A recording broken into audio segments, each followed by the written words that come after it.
కేసీఆర్ పెడుతున్న ఈ రచన సభకి 10 లక్షల మంది దాకా వస్తారని చెప్పి కూడా ఒక అంచనా ఉంది. దానికి జాజుల శ్రీనివాస్ గౌడ్ గారు కూడా బహిరంగ లేఖ రాయడం చూస్తున్నాం అన్నమాట. దాని గురించి మనం అడిగి తెలుసుకునే ప్రయత్నం చేద్దాం. నమస్తే అన్న. నమస్తే బ్రదర్. ఇప్పుడు కేసీఆర్ రచన సభ జరుగుతుంది, దానికి కూడా మీరు బహిరంగ లేఖ రాయడం కూడా మనం చూస్తూనే ఉన్నాం. దాని గురించి మీరు ఏం చెప్తారు? కేసీఆర్ గారు టిఆర్ఎస్ పార్టీ ఏప్రిల్ 27, 2001లో ఆ పార్టీ ఆవిర్భవించి రేపు ఏప్రిల్ 27 తారీఖు నాటికి 25 సంవత్సరాలు పూర్తి చేసుకుంటుంది. 25 సంవత్సరాలు పూర్తి చేసుకుంటున్న సందర్భంగా బీఆర్ఎస్ పార్టీ ఆవిర్భవించినప్పుడు కేసీఆర్ గారు ఒక మాట ఏం చెప్పారంటే, మా పార్టీ రాజ్యాంగంలోనే ఈ సామాజిక న్యాయం అమలు చేయాలని చెప్పి మా పార్టీ రాజ్యాంగంలో రాసుకుంటున్నాం, కాబట్టి మా పార్టీలో ఖచ్చితంగా సామాజిక న్యాయం అమలు చేసి తీరుతాము అని చెప్పాడు. మళ్ళీ రెండో మాట ఏం చెప్పిండంటే, భారతదేశంలో తమిళనాడు రాష్ట్రం తర్వాత తెలంగాణ రాష్ట్రంలో అత్యధికంగా బీసీ సమాజం ఉంటుంది, కాబట్టి ఈ బీసీ సమాజానికి అత్యధిక ప్రాధాన్యత ఇస్తామని చెప్పి రెండో మాట చెప్పాడు. ఈ రెండు మాటలు 25 సంవత్సరాలు అమలు చేయలేదు. ఈ రెండు మాటలను 25 సంవత్సరాలుగా అమలు చేయాలని చెప్పి ఈరోజు బహిరంగ లేఖ విడుదల చేసినాం. అయ్యా, మీరు సామాజిక న్యాయం చేస్తామంటున్నారు, సామాజిక న్యాయం చేయకపోగా మీ కుటుంబ న్యాయం చేసుకున్నారు. ఇవాళ మీ పదవులన్నీ మీ కుటుంబానికే ఉన్నాయి తప్ప బీసీ ఎస్సీ ఎస్టీలకు లేవు. జెండాలు మోసేది మేము, జిందాబాద్ కొట్టేది మేము, ఈ పార్టీ సభ్యత్వాలు తీసుకునేది మేము, ఈ తెలంగాణ ఉద్యమంలో బలిదానాలు చేసింది మేము. ఇవాళ కాబట్టి ఇన్ని త్యాగాలు చేసి వాదాన్ని నిలబెట్టినటువంటి మాకు మా రాజకీయ వాట ఒక హక్కుగా ఇవ్వాలి, కాబట్టి ఖచ్చితంగా బీసీలకు పార్టీ అధ్యక్ష పగ్గాలు ఇవ్వాలి అని చెప్పి ఈ సందర్భంగా మేము డిమాండ్ చేయడం జరిగింది. అంటే కవిత గారు కూడా చూసుకున్నట్లయితే ధర్నా చౌక్ లో కావచ్చు, అన్నిటి దగ్గర కూడా బీసీలందరూ కూడా సామాన్య న్యాయం కలగాలి, వాళ్ళకి రిజర్వేషన్ రావాలని చెప్పి కూడా పోరాడుతున్నారు కదా. దాని గురించి ఫస్ట్ కవిత గారిని మేము అడిగేది అంటే, ఫస్ట్ మీ పార్టీలో సమన్యాయం చేయండి. కవిత గారికి బీసీల పట్ల చిత్తశుద్ధి ఉంటే బీసీని ముఖ్యమంత్రిని చేస్తానని చెప్పి బీఆర్ఎస్ పార్టీ నుంచి ప్రకటించండి. వాళ్ళ నాన్నగారిని ఒప్పించి, కేసీఆర్ గారిని ఒప్పించి, నానా సామాజిక న్యాయం మన ఇంటి నుంచే స్టార్ట్ చేయాలి, పదవులు మనం తీసుకోవడం కాదు, పదవులు బీసీ ఎస్సీ ఎస్టీలకు ఇవ్వాలి అని చెప్పి అక్కడి నుంచి స్టార్ట్ చేయమని.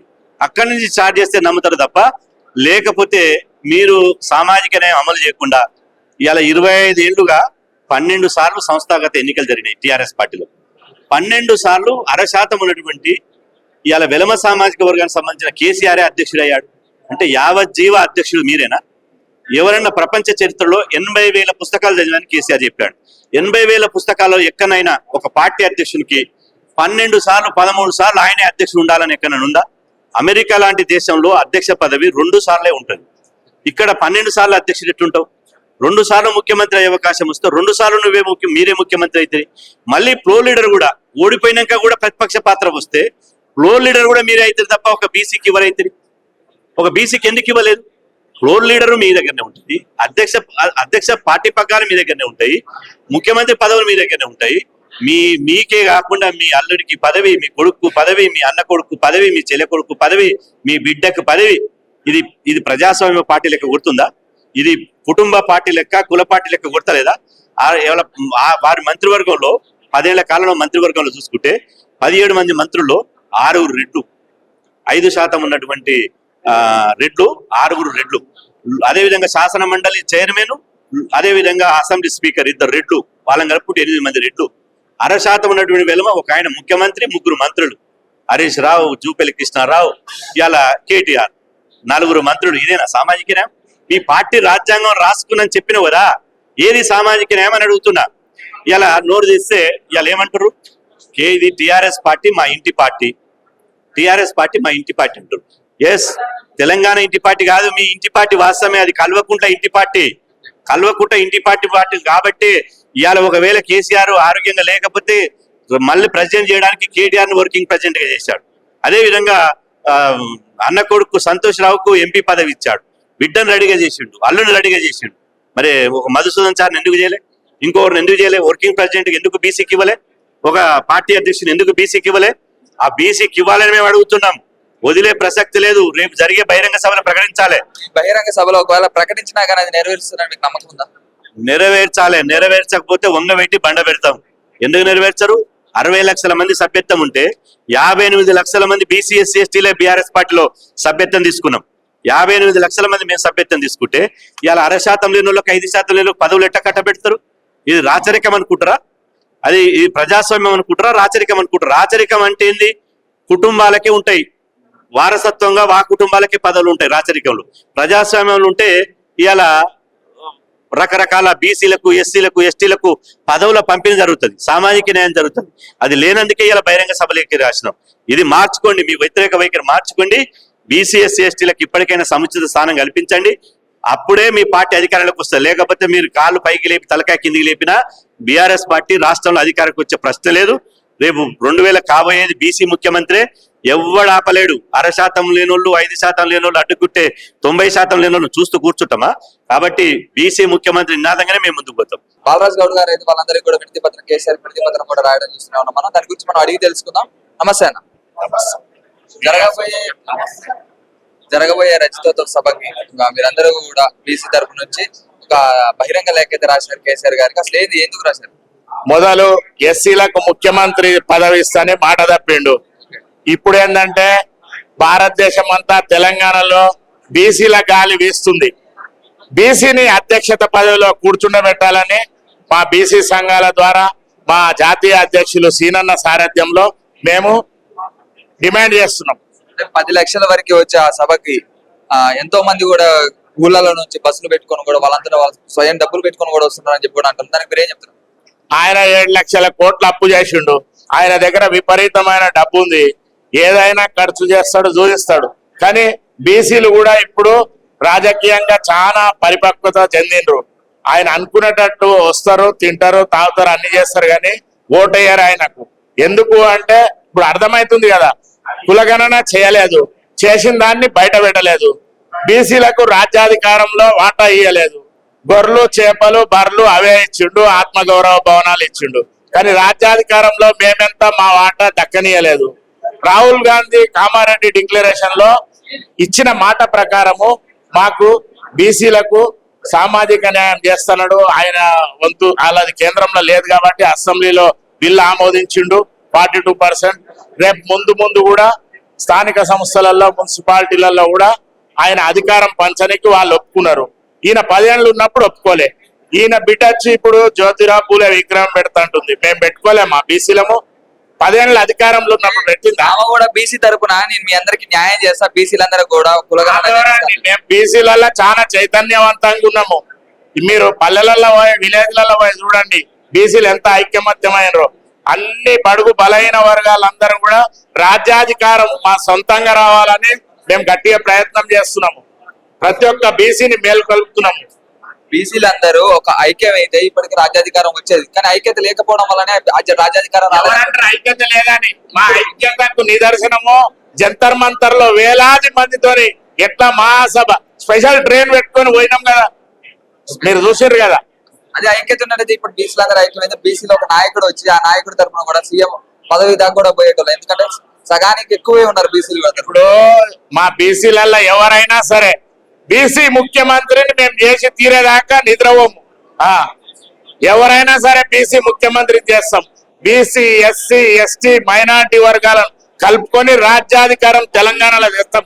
మీరు చూడండి, ఈసారి రజతోత్సవ సభతో కేసీఆర్ అంటే ఏందో, బీఆర్ఎస్ పార్టీ అంటే ఏందో కూడా చూపిస్తామని చెప్పి కూడా అంటున్నారు. దానికి మీరేం చెప్తారు? ఇప్పుడు అదే చెప్తున్నామా. అందుకే నువ్వు అయ్యా బాబు, కాంగ్రెస్ పార్టీ బీసీని మహేష్ కుమార్ గౌడ్ ను చేసింది అధ్యక్షుడిని. ఇప్పుడు బీజేపీ పార్టీ బీసీని చేయబోతుంది అధ్యక్షుడిని. మీరు కూడా బీసీని చేయండి. చేస్తే మీరు నమ్ముతారు. ఎందుకంటే మీ మీద నమ్మకం పోయింది. మీరు ఎస్సీని ముఖ్యమంత్రి చేస్తున్నారు, మాట తప్పినరు కాబట్టి మిమ్మల్ని ఎవరు నమ్ముతలేరు. మీరు గెలవనీకి నేను మహబూబ్ నగర్ లో ఎంత సహకరించినా, మీతో కాంప్రమైజ్ అయినా, కొట్లాడి నిన్ను గెలిపించిన పార్లమెంట్ మెంబర్ గా ఎందు గురించి గెలిపించాం? తెలంగాణ సాధించే లీడరు నువ్వు, ఏకైక లీడరు అని ఆ రోజు మద్దతు చేసినాం.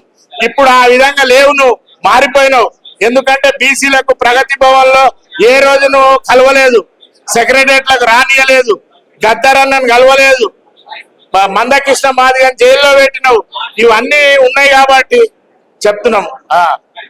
మరి ఇప్పుడు ఈ రజతోత్సవ సభతో రానున్న స్థానిక ఎలక్షన్స్ అన్నింటిలో కూడా కొంచెం పట్టు తీసుకొచ్చుకోవడం కోసం ఈ సభ పెడుతున్నాడా?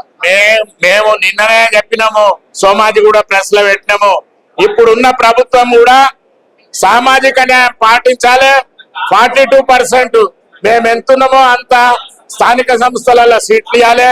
ఉద్యోగాలు ఇప్పటి నుంచే ఇంప్లిమెంట్ చేయాలి. విద్యాపరంగా కూడా చేయాలి. ఆర్థికంగా కూడా కాంట్రాక్ట్లలో కూడా బీసీ ఎస్టీలకు మా దామాషా ప్రకారము అన్ని చేకూర్చాలని ఇప్పుడున్న రేవంత్ రెడ్డి గారి ప్రభుత్వానికి కూడా మేము నిన్ననే చెప్పినాం ప్రెస్ లో చూడండి. మన దగ్గర ఇప్పుడు పులకంచర్ల శ్రీనివాస్ ఉన్నారు, మనం అడిగి తెలుసుకుందాం. రజతోత్సవ సభకి వీళ్ళందరూ కూడా బీసీ వాళ్ళందరూ కూడా బహిరంగ లేఖ అయితే రాయడం జరిగింది. దాని గురించి మనం అడిగి తెలుసుకుందాం. నమస్తే అన్న. నమస్తే.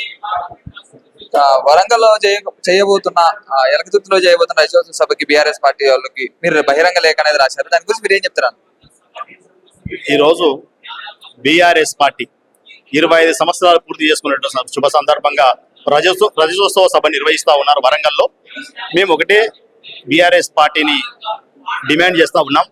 25 సంవత్సరాలుగా ఒక పార్టీకి అధ్యక్షునిగా ఒక్కరే ఉంటారా అని చెప్పి మేము డిమాండ్ చేస్తాము. ఒక్కరే, ఒక కులానికి సంబంధించిన వాళ్ళు, ఒక కుటుంబం వాళ్ళే జాతీయ అధ్యక్షుడు, వాళ్ళే రాష్ట్రంలో ఉన్న వర్కింగ్ ప్రెసిడెంట్. మరి ఇన్ని సంవత్సరాలుగా 25 సంవత్సరాలుగా మీ పార్టీ జెండాలు మోసుకుంటూ ఈరోజు బీసీలు పదవులు అనుభవించకుండా మీ పార్టీ జెండాలు మోసుకుంటూ మిమ్మల్ని అధ్యక్షులుగా కొనసాగిస్తున్నారు. మరి ఎన్ని రోజులు ఈ విధంగా బానిసలు కావాలి బీసీలు అని చెప్పి మేము ప్రశ్నిస్తా ఉన్నాం. బీఆర్ఎస్ పార్టీ అధికారం ఉన్నప్పుడు పదవులు ఇవ్వలేదు. అధికారం పోయిన తర్వాత ఈ రోజు వాళ్ళ కూతురు కల్వకుంట్ల కవిత గారు బీసీ జపం చేస్తా ఉన్నారు. కల్వకుంట్ల కవిత గారు కూడా బీసీ కోసం పోరాడుతున్నారు కదా, దానికి మీరు ఏం చెప్తారన్న? మేము పోరాటం చేయడంలో హర్షిస్తున్నాం, స్వాగతిస్తున్నాం. కానీ అదే సందర్భంలో 10 సంవత్సరాల్లో ఎందుకు బీసీ అనేటువంటి పదాన్ని వాడలేదు మీరు? ఒక్కరోజు మహాత్మా జ్యోతిబా పూలేకు మీ తండ్రి గారంటే కేసీఆర్ ముఖ్యమంత్రిగా ఉండి జ్యోతిరావు పూలే జయంతి వచ్చినా, వర్ధంతి వచ్చినా ఒక్కరోజు దండేసి దండం పెట్టలేదు. మరి బీసీలు అని చెప్పి అధికారం పోయిన తర్వాత కపట ప్రేమ డ్రామాలు ఆడుకుంటూ బీసీలు చేసేటువంటి పోరాటానికి అధికార పార్టీ తలొగ్గి బీసీలకు చేస్తున్నటువంటి పథకాలను చూసి మరి బీఆర్ఎస్ ప్రతిపక్ష పార్టీగా ఈరోజు ఫెయిల్ అయింది. బీసీలో ఊసెత్తేటువంటి అర్హత వాళ్ళకి లేదు. ఎందుకంటే అధికారం ఉన్నప్పుడు ఒక ఆర్థిక శాఖ మంత్రిగా, వైద్య ఆరోగ్య శాఖ మంత్రి ఉన్న ఈటెల రాజేందర్ని గెంటేసినటువంటి మీ పార్టీ, అదే ఒక దళితుడైనటువంటి రాజయ్య గారిని ఉప ముఖ్యమంత్రి తొలగించినటువంటి మీ పార్టీ ఈ రోజు బీసీల గురించి, సామాజిక న్యాయం గురించి మాట్లాడే అర్హత మీకు ఎక్కడదని చెప్పి మేము క్వశ్చన్ చేస్తా ఉన్నాం. ఎందుకంటే 10 సంవత్సరాల అధికారాన్ని అనుభవించారు. ఏ రోజు పూలే గుర్తుకు రాలేదు, ఏ రోజు బీసీలు గుర్తుకు రాలేదు. బీసీల గురించి ఏం కార్యక్రమాలు చేశారో మీరు ఒకసారి చెప్పండి. 10 సంవత్సరాల కాలంలో కూడా మీకు బీసీలకు అనేది న్యాయం చేయలేదు, వాళ్ళకి పార్టీ పదవులు అన్ని ఇస్తున్నారని మీరు అంటున్నారు. అంటే వాళ్ళ కుటుంబ ఫ్యామిలీ వాళ్ళందరూ కూడా పార్టీలలో పదవులలో ఉన్నారని అంటున్నారా? ఒకే పార్టీ, ఆ పార్టీ ప్రాంతీయ పార్టీ, కుటుంబ పార్టీ. ఈరోజు ఒక జాతీయ పార్టీలు ఉన్నాయి, కాంగ్రెస్ కానీ బీజేపీ కానీ. కాంగ్రెస్ కి ఎన్ని రాష్ట్ర అధ్యక్షులుగా ఈసారి బీసీలకు అవకాశం కల్పించారు. ఇంతకు ముందు ఉన్నటువంటి వాళ్ళని ఇప్పుడు చూసుకోండి. రేపో మాపో బీజేపీ పార్టీ కూడా ఓ రాష్ట్ర అధ్యక్షులుగా బీసీని ప్రకటించబోతుంది. కానీ కేసీఆర్ గారు ఎందుకు యాదృచ్ఛికంగా ఒకే పార్టీకి అధ్యక్షులుగా ఉంటున్నారు?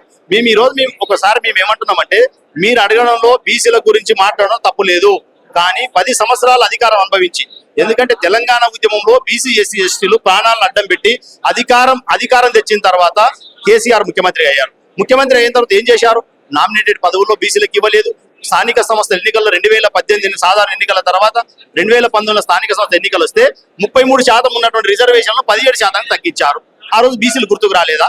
ఆ రోజు బీసీలకు రిజర్వేషన్ తగ్గుతాయని గుర్తుకు లేదా? ఈ రోజు అధికారం పోయింది కాబట్టి ఏదో కేసుల్లో ఇరుక్కొని కపట ప్రేమలు ఆడుకుంటూ ఈ రోజు బీసీల మీద మనం మాట్లాడితే బీసీలు దగ్గర అయితేనేమో మళ్ళీ మాకు అధికారం వస్తుందని చెప్పి ఈ రోజు బీఆర్ఎస్ పార్టీ కపట నాటకాలు ఆడుతున్నది. బీఆర్ఎస్ పార్టీలో బీసీలు చాలా మంది ఉన్నారు, సమర్థవంతమైనటువంటి నాయకులు ఉన్నారు. వాళ్ళని ఎదగనీయండి, వాళ్ళకి పార్టీ అధ్యక్ష పదవి ఇవ్వండి, బీసీలను సంతోషిస్తాం, పార్టీని దగ్గర చేర్చుకుంటాం. కానీ బీసీలకు ఏమి ఇవ్వకుండా, బీసీలను పొమ్మనకుండా పొగబెడుతూ, బీసీలకు పదవులు ఇవ్వకుండా బానిసలుగా జెండాలు మోసేటటువంటి ఏదైతే విధానం ఉందో దానికి మేము బీసీ సంక్షేమ సంఘంగా పూర్తిగా వ్యతిరేకిస్తా ఉన్నాం. ఈ రజతోత్సవ సభలో రానున్న కొద్ది రోజుల్లో స్థానిక ఎలక్షన్స్ కూడా ఉన్నాయన్నమాట. ఆ స్థానిక ఎలక్షన్స్ కోసం వీళ్ళందరూ కూడా ప్రేరేపించి దాని గురించి పెట్టారని అనుకోవచ్చా? బీఆర్ఎస్ పార్టీకి సంబంధించిన అంతర్గత వ్యవహారం. ఎందుకంటే ఒక రాజకీయ పార్టీ సభలు సమావేశాలు పెట్టుకునే అధికారం వాళ్ళకు ఉన్నది. కానీ ఈ దేశంలో కానీ రాష్ట్రంలో ప్రజాస్వామ్యబద్ధంగా ఉన్నటువంటి పార్టీలో 60% జనాభా కలిగినటువంటి ప్రజలు మేము డిమాండ్ చేసిన బాధ్యత మా మీద ఉన్నది. ఆ పార్టీకి రాష్ట్ర అధ్యక్షులు ఇస్తేనే ప్రజాస్వామ్యం ఉంటుంది. కానీ ఒక్కరే ఉంటే అది నియంతృత్వం ఉంటుంది. నియంతృత్వం అధికార వికేంద్రీకరణ చేయకుండా అధికారం మొత్తం ఒకరి చేతుల్లో పెట్టుకొని, పార్టీ పదవులైనా అధికారం ఉంటే అధికార పదవులన్నీ ఒక దగ్గర పెట్టుకొని బీసీలను బిచ్చగాలుగా చేస్తామంటే మాత్రం బీఆర్ఎస్ పార్టీకి బీసీలు దూరం అవ్వక తప్పదు. మీ డిమాండ్స్ ఏం చెప్తారన్న? మీ డిమాండ్స్ ఏమున్నాయి? ఈ రోజు ఏదైతే ఎల్లుండి 27వ తారీఖు నాడు బీఆర్ఎస్ రజతోత్సవ సభ జరుగుతున్న వరంగల్లో మేము ఒకటే డిమాండ్ చేస్తా ఉన్నాం ముక్త కంఠంతోనా, బీసీల రాజకీయ పాలసీని ప్రకటించండి. మీరు అధికారంలో ఉన్నప్పుడు బీసీల గురించి పట్టించుకోలేదు. రేపు అధికారంలోకి వస్తే బీసీల గురించి ఏం చేస్తారో అధికార రాజకీయ పార్టీ పాలసీని బీఆర్ఎస్ పార్టీ ప్రకటించాలని చెప్పి కూడా మేము డిమాండ్ చేస్తా ఉన్నాం. షేర్ చేయరి, లైక్ చేయరి, సబ్స్క్రైబ్ చేయరి, మర్చిపోకుండా గంట సింబల్ అయితే ఒత్తురులా.